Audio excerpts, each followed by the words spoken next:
Bienvenue donc sur Nutrition Sport Health et nous sommes donc en compagnie aujourd'hui pour notre première interview du professeur Mick Kills de l'Université catholique de Louvain. Donc professeur, merci d'avoir accepté cette interview. Avec plaisir, je vais faire ce que je peux pour vous aider. On va du coup commencer directement vu que vous avez peu de temps à nous accorder. Donc pour commencer, qu'est-ce que le Covid-19 et pourquoi l'appelle-t-on également SARS-CoV-2? Alors, le Covid-19, c'est une nouvelle maladie qui a été découverte en 2019. Et en fait, au mois de décembre, dans la région de Wuhan, en Chine, il y a une quarantaine de personnes qui ont été atteintes d'une infection respiratoire d'origine inconnue. Et le 7 janvier 2020, le virus responsable de cette maladie a été identifié. Alors, ce virus, on a le 12 janvier pu déterminer sa séquence et elle a été publiée. Et la séquence nucléotidique de ce virus montrait une forte ressemblance avec le virus qui a causé le SARS, ou SRAS en français, en 2002-2003. Et c'est pour ça que le virus a été nommé SARS-CoV-2 pour SARS coronavirus numéro 2. Alors la maladie causée par le virus a été appelée COVID pour Coronavirus Induced Disease, COVID-19 parce qu'elle s'est d'abord déclarée en 2019, j'y arriverai. Voici. Donc c'est de la famille des coronavirus alors. Donc c'est de la famille des coronavirus et le virus est fortement apparenté au virus qui avait causé l'épidémie de SARS en 2002-2003. D'accord, merci. D'accord. Est-ce que vous pouvez nous rappeler les symptômes classiques qui sont provoqués par le Covid-19?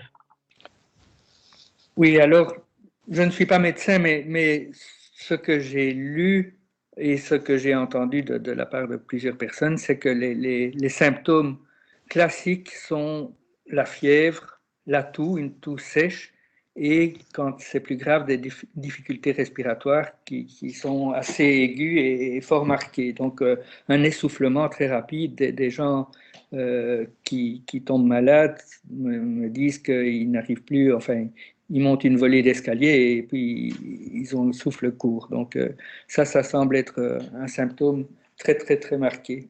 Alors il faut aussi noter qu'il y a pas mal de cas asymptomatiques également. D'accord. Donc concrètement, comment on attrape le virus? Alors là, je dirais que l'essentiel des informations dont on dispose proviennent de la transmission du virus de la grippe et aussi des épidémies de SARS et du coronavirus MERS. En fait, ce sont des virus qui provoquent des affections respiratoires et qui se transmettent principalement par la voie respiratoire. Alors, il y a trois modes de transmission qui ont été vraiment étudiés dans le cas du virus de la grippe. C'est tout d'abord la transmission par les aérosols, qui semble être le cas le plus fréquent. Ensuite, la transmission par des micro-gouttelettes qui sont des postillons, qui se produisent quand on parle ou quand on tousse.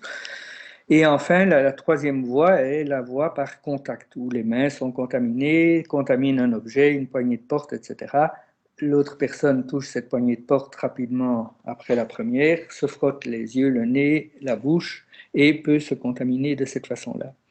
Alors, la source principale, en tout cas dont on pense qu'elle est la source principale, ce serait les aérosols. Et ce qu'on définit comme aérosols, ce sont des micro-gouttelettes qui sont produites quand on parle, quand on tousse, quand on éternue, et des micro-gouttelettes qui ont un diamètre inférieur à 5 microns. Donc c'est vraiment quelque chose de minuscule. Et ces micro-gouttelettes sont produites en grande quantité.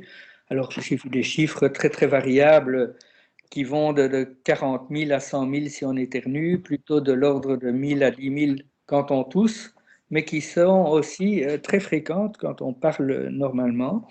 Et ces micro-aérosols sont tellement fins qu'ils peuvent assez facilement rentrer par la voie respiratoire, passer toutes les barrières physiques du nez, donc les cils, le mucus, etc., et atteindre assez facilement les alvéoles pulmonaires. Donc, ces microaérosols sont capables de délivrer le virus directement sur des cellules cibles, ce qui est évidemment assez problématique et qui pose aussi le problème des masques qui ne sont pas censés arrêter ces microaérosols, bien qu'ils puissent éventuellement les ralentir. Alors, les autres voies de contact, les autres voies de transmission, elles existent aussi par les postillons qui sont des gouttes plus grosses ou par le contact, mais les microaérosols semblent être prépondérants. Alors, on ne sait pas très bien jusqu'à quel point ces aérosols peuvent transmettre le virus à long terme, parce qu'on sait que le virus est très sensible à la sécheresse, à la dessiccation, et ces microgouttelettes d'aérosols, ayant un tellement petit diamètre, se dessèchent quasi instantanément quand elles sont dans l'air. Alors elles peuvent persister dans l'air, mais on ne sait pas combien de temps le virus reste infectieux dans ces microaérosols qui restent en suspension dans l'air. D'accord.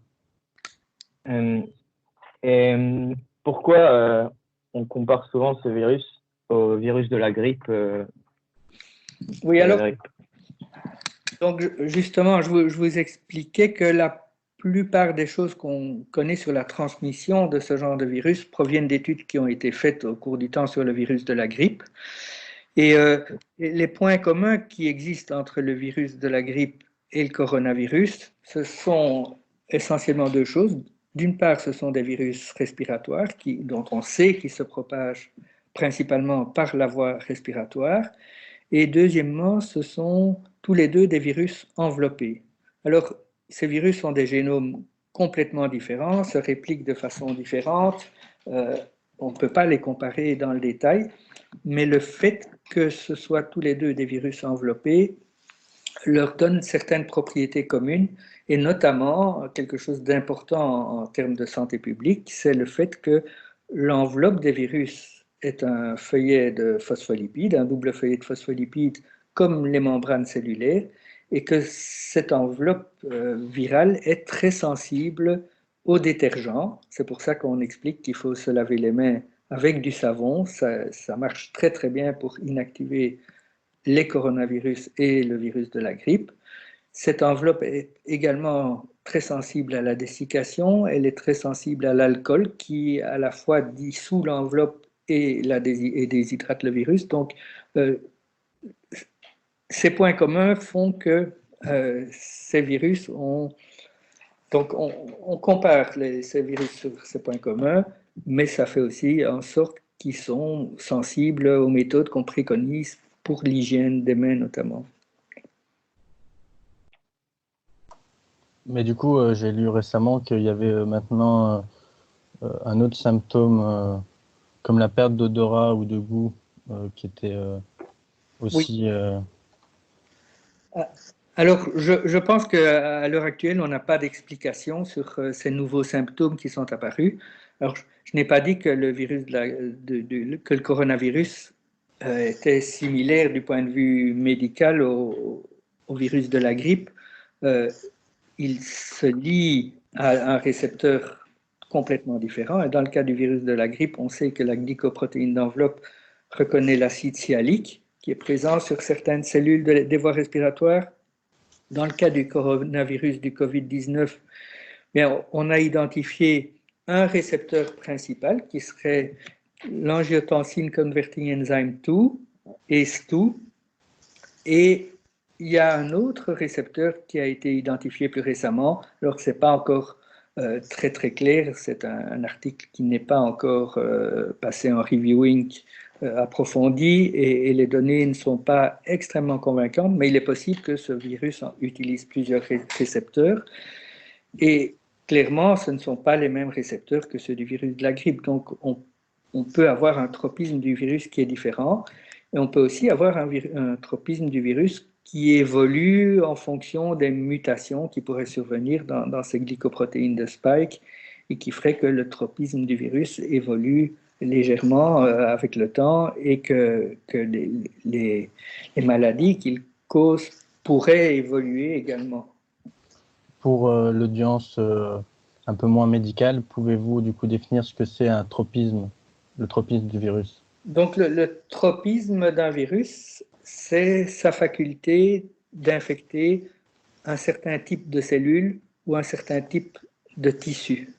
Et donc, ce qui va définir le tropisme d'un virus, c'est d'une part sa capacité de se lier à une cellule donnée et d'infecter cette cellule, d'autre part la capacité qu'a le virus de se multiplier dans ce type de cellules en question.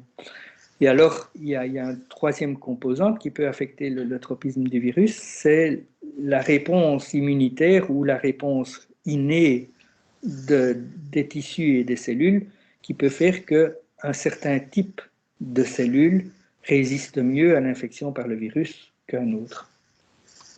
D'accord, on va passer à la question suivante. Donc, dans les médias, on entend plusieurs origines à cette pandémie. Donc, pouvez-vous clarifier ce point ou du moins nous faire part des différentes hypothèses qui sont émises à ce jour? Alors, il y a une chose qui semble tout à fait sûre, disons confirmée par énormément de données, c'est que l'origine de ce type de virus serait la chauve-souris. Donc, le virus qui a été à l'origine de cette pandémie a un génome qui ressemble très, très, très fortement au génome qu'on trouve chez des coronavirus qui infectent régulièrement la chauve-souris. Il y a plus de 95% des nucléotides de la séquence du virus qui sont identiques à ceux d'une séquence de virus de chauve-souris.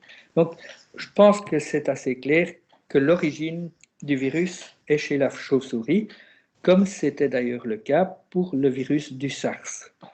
Alors, on sait aussi que, par l'analyse de ces séquences, que le virus actuel n'a pas dérivé directement d'un virus du SARS qui serait resté dans la population humaine depuis 2003, parce que le virus ressemble plus au virus de chauve-souris qu'au virus du SARS. Donc, il semble que ce soit une nouvelle transmission depuis la chauve-souris jusqu'à l'homme qui se soit produite.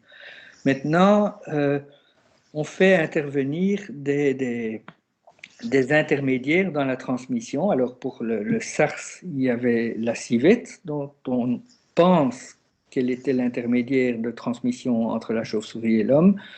Pour le virus qui cause le Covid-19, il y a une indication qui fait penser que ça pourrait être le pangolin qui s'est fait infecter par le virus de chauve-souris et puis qui a été à l'origine de l'infection chez l'homme. Alors, pourquoi est-ce qu'on pense que ça pourrait être le pangolin? Bien parce que une partie de la séquence du virus responsable du Covid-19 ressemble fortement à la séquence d'un virus qu'on a détecté chez le pangolin. Et cette région est justement celle qui est impliquée dans l'attachement au récepteur ES2. Et du coup, je dirais le scénario qui pourrait être proposé, c'est que le virus a infecté un pangolin à partir d'une chauve-souris. Chez le pangolin, il a subi quelques mutations qui l'ont adapté à bien reconnaître ce récepteur chez le pangolin, et ensuite, il aurait été transmis chez l'homme. Néanmoins, ça reste une hypothèse et certains faits ne sont pas expliqués par cette hypothèse du pangolin, notamment, alors ça devient un peu technique, mais il y a l'apparition d'une courte séquence dans la séquence qui code pour la glycoprotéine d'enveloppe et qui rend cette séquence sensible à certaines protéases. Et on ne sait pas à quel moment, chez quel hôte, serait apparue cette courte séquence qui rend la protéine sensible à certaines protéases. Donc, voilà. Alors, il y a chez l'homme plusieurs sous-groupes, je dirais, de souches qui ont été identifiées et il faut encore attendre des confirmations parce que tout ça a été très rapide, mais il semble quand même que ces différents sous-groupes de souches proviennent d'une souche unique qui aurait été transmise depuis la chauve-souris jusqu'à l'homme. D'accord. Mais et du coup, pour rester un peu dans cette thématique de la transmission de l'animal à l'homme, qu'est-ce que vous pensez des gens qui ont peur que leur animal de compagnie leur transmette le coronavirus, tels que des chiens ou des chats, par exemple? Alors, il y a eu plusieurs cas décrits, notamment un cas d'un chat infecté qui a été détecté à l'université de Liège. J'ai lu dans la presse hier ou avant-hier que des tigres aux eaux du Bronx étaient aussi infectés et qu'on avait détecté le virus chez l'un d'entre eux. Apparemment, il y a des lions qui auraient des symptômes.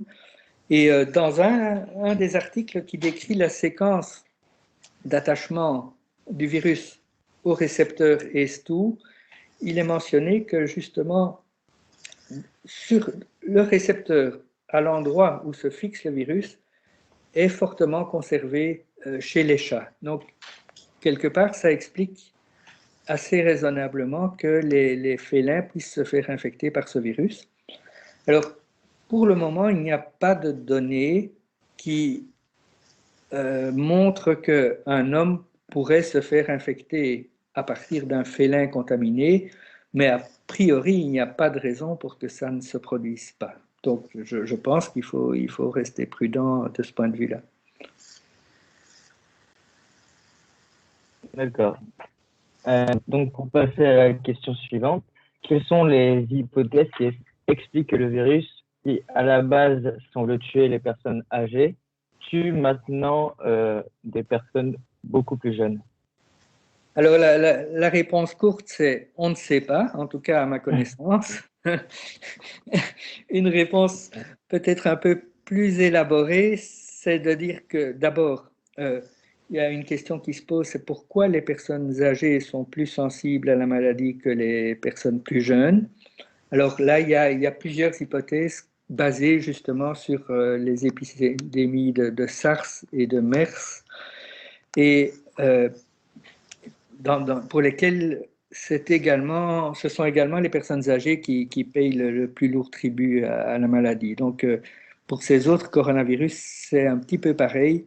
Ce sont aussi des coronavirus qui provoquent des pneumonies et clairement, ce sont les personnes âgées qui sont les plus sensibles. Alors, pourquoi les personnes âgées sont plus sensibles? On est au stade d'hypothèse, mais on sait que le système immunitaire évolue avec l'âge et que chez les personnes âgées, il y a une réponse plus prononcée des macrophages et des neutrophiles au détriment de la réponse des lymphocytes. Et donc, le type de réponse qui est apporté par le système immunitaire est différent. On sait aussi que chez les personnes qui ont des maladies graves, ce n'est pas tellement, enfin, ce n'est en fin d'infection, ce n'est plus tellement le virus qui est responsable de la pathologie, mais c'est plutôt la réponse immune qui s'emballe et qui est responsable de ce qu'on appelle une immunopathologie. Donc, au début de l'infection, il y a une corrélation entre la charge virale et la gravité de la maladie. Donc là, c'est clairement le virus qui est responsable, mais en fin d'infection, c'est plutôt une réponse immunitaire non régulée ou mal régulée qui serait responsable des dommages. Alors, chez les jeunes, bien, il semble que la réponse immunitaire soit plus efficace contre le coronavirus et qu'il y ait moins ce problème d'immunopathologie. Alors, pourquoi les symptômes évolueraient et que maintenant on aurait plus de cas de maladie chez les jeunes? Il faudrait voir si ce n'est pas un effet qui est simplement lié au nombre de personnes qui ont été infectées et qui font qu'on a découvert quelques cas chez des jeunes personnes. Donc, il faut voir si proportionnellement, il y a vraiment eu une dérive. Et deuxièmement, on peut toujours postuler que selon les origines géographiques ou en fonction de mutations qui seraient arrivées dans le virus, que le genre de maladie qu'il provoque puisse évoluer également un petit peu. Très bien. Bon, on va passer à la question donc, suivante que Léa nous a demandé sur la page Facebook. Donc, est-ce que le confinement général en vaut la peine comparé à un confinement des personnes à risque? Alors, c'est une question difficile, surtout dans la mesure où je ne suis pas un épidémiologiste, donc, mais voilà, mes impressions sont les suivantes, c'est que il y a d'une part la difficulté de définir quelles sont les personnes à risque. Alors bon, on sait, hein, les personnes âgées, les personnes qui ont des problèmes cardiaques, hypertension, qui ont du diabète, etc. C'est quelque chose qui était connu aussi pour le coronavirus du SARS. Maintenant, moi, je vois une difficulté, c'est celle justement de limiter le confinement aux personnes à risque, parce que en quelque part ne confinant pas les autres personnes, ben, on augmente les chances qu'une personne qui n'est pas confinée et qui puisse être porteuse du virus, même asymptomatique, entre en contact avec une personne qui est confinée. Il y a tout le temps besoin de contact entre personnes non confinées et personnes confinées, que ce soit pour s'approvisionner en nourriture, que ce soit pour prodiguer des soins, etc., etc. Donc, ça me paraît quelque part techniquement pas évident de confiner seulement une partie de la population. D'accord. On va passer à la question avec la chloroquine. Alors, dans les médias, on peut voir que deux traitements sont souvent cités, la chloroquine et l'azithromycine. Alors, on voulait savoir qu'en est-il vraiment de ces traitements et pourquoi cela prend-il beaucoup de temps pour les ajouter, pour ajouter les indications du Covid-19 sur les médicaments.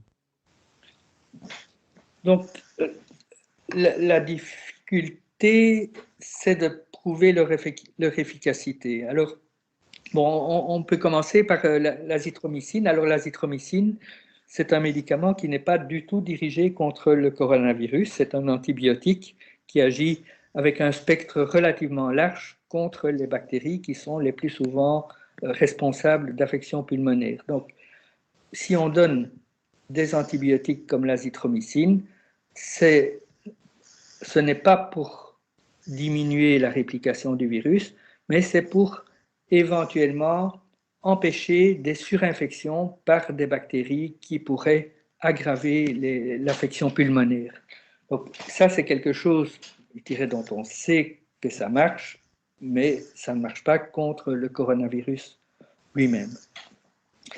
La chloroquine, c'est une autre histoire. La chloroquine, c'est une molécule qui, on pense, pourrait agir au niveau de l'entrée du virus dans les cellules.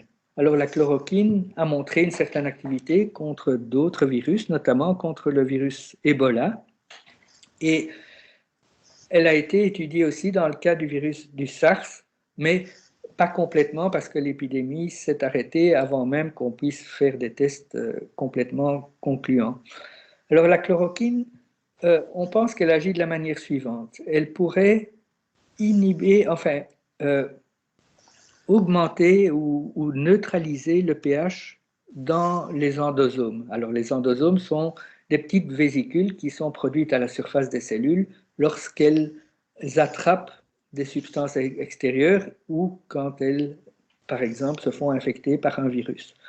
Dans le cas du coronavirus, bien, on sait que la glycoprotéine d'enveloppe reconnaît le récepteur ACE2 et qu'une des voies d'entrée du virus, mais ce n'est malheureusement pas la seule, est l'endocytose. Et dans cette fameuse vésicule d'endocytose, la diminution du pH qui survient active des enzymes qu'on appelle les catepsines, et les catepsines coupent la glycoprotéine d'enveloppe du virus et engendre la fusion de l'endosome avec la membrane virale, et ça permet au génome du virus de pénétrer dans la cellule. Alors la chloroquine, on pense qu'elle bloquerait cette étape d'acidification de l'endosome et donc de fusion de l'enveloppe virale avec la membrane de l'endosome et qu'elle empêcherait ainsi l'internalisation du génome du virus dans la cellule. Alors, le coronavirus du Covid-19 pourrait également utiliser une autre voie qui ne passe pas par les endosomes pour infecter la cellule. Et du coup, la chloroquine, on pense qu'elle pourrait freiner l'infection selon que le virus utilise l'une ou l'autre voie d'entrée dans la cellule et peut-être selon le type de cellule, selon la façon dont il rentre dans un type de cellule ou dans un autre. Malheureusement, l'effet de la chloroquine n'a pas été prouvé dans un test très convaincant, je dirais, dans la mesure où ce n'était pas randomisé, il n'y avait pas suffisamment de contrôle, etc., etc. Et donc, il y a des études qui sont en cours pour vraiment définir l'efficacité de la chloroquine en clinique.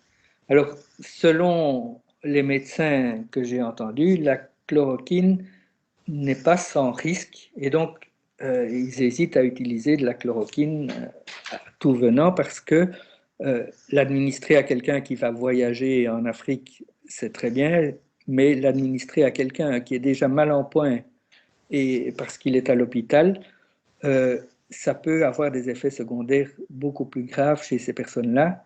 Et donc, tant que l'efficacité n'est pas démontrée, c'est délicat de l'employer à grande échelle sans se méfier. On va peut-être donc finir sur une dernière question. Mm-hmm. Donc, où en est la recherche médicale sur les traitements contre le Covid-19? Alors, il faut dire que tout a été extrêmement rapide dans cette histoire. Je vous ai expliqué qu'on a découvert les premiers patients atteints d'une maladie inconnue en décembre 2019. Début janvier, on identifie le virus. Le 12 janvier, la séquence est disponible. Une semaine après, il y a des tests diagnostiques par RT-PCR qui sont mis au point dans une série de labos à travers le monde. Donc, ça a été extraordinairement rapide, mais néanmoins, 2 mois plus tard, ou maintenant 3 mois plus tard, on est face à une pandémie et je pense que personne n'a eu le temps de se retourner. Alors, ce qui a été testé in vitro dans un premier temps et qui est maintenant en cours de test plus sérieux pour essayer de freiner la réplication du virus, ce sont des médicaments qui existaient, qui étaient approuvés pour leur utilisation chez l'homme avant le début de l'épidémie, dont par exemple la chloroquine, mais aussi des médicaments basés par exemple sur des analogues de nucléosides ou de nucléotides qui pourraient perturber la réplication du génome viral. Alors il y a des molécules qui ont une certaine activité in vitro contre le coronavirus. Maintenant, entre l'activité in vitro et l'activité clinique, il y a encore un pas. Alors, il y a d'autres molécules, par exemple des inhibiteurs de protéase, qui étaient actifs contre la protéase de HIV, du virus du sida. On ne sait pas. Alors, certains de ces inhibiteurs ont montré de nouveau une certaine activité contre le coronavirus. On ne sait pas si c'est suffisamment efficace pour pouvoir être véritablement utilisé en clinique. Alors, des inhibiteurs spécifiquement définis contre le coronavirus, il y en a qui sont en cours de screening, etc. Mais c'est quelque chose qui prendra certainement 1 an avant d'être disponible. Les autres approches sont les approches de vaccins. Alors, il y a déjà plusieurs firmes qui ont annoncé des essais de vaccination, des essais cliniques en phase 1, soit imminents, soit qui viennent de démarrer. Mais là aussi, il faut franchir une série d'étapes avant de pouvoir, montrer que ce vaccin est vraiment efficace, et 2, avant de pouvoir le mettre sur le marché. Donc, c'est quelque chose qui prendra encore, à mon avis, facilement 6 mois à 1 an avant d'avoir quelque chose de raisonnablement disponible et qui soit vraiment ciblée contre ce coronavirus-là.